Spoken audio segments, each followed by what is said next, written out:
Welcome to the slop farm. Enjoy the video. You start by confirming basic prerequisites so tracking works. Sign into the Google account you plan to use. That links device identity to Find My Device. Once signed in, enable location services and set accuracy to high so GPS plus Wi-Fi are used. Make sure the phone has Wi-Fi or mobile data active so position updates can transmit. This first step is essential because without account link, location, and network, the rest of the setup cannot report the device. Next, you enable the actual tracking service on Android itself. Open Settings, then Security and Location, and Find My Device. Toggle it on so the service can report location. Enable permissions for remote lock and erase so you can act if the phone is lost. Once done, install or open the Find My Device app and sign in if prompted. Make sure the phone shows up when you visit Google.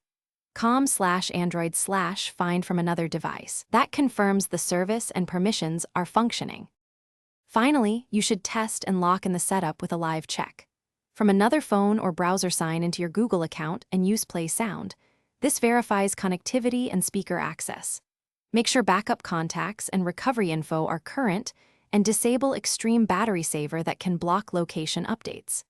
If the phone doesn't appear, check that you're on the same Google account, location and Find My Device are enabled, and permissions aren't denied. That single troubleshooting tip fixes most issues quickly. Thanks for watching. Consider subscribing if we helped you today.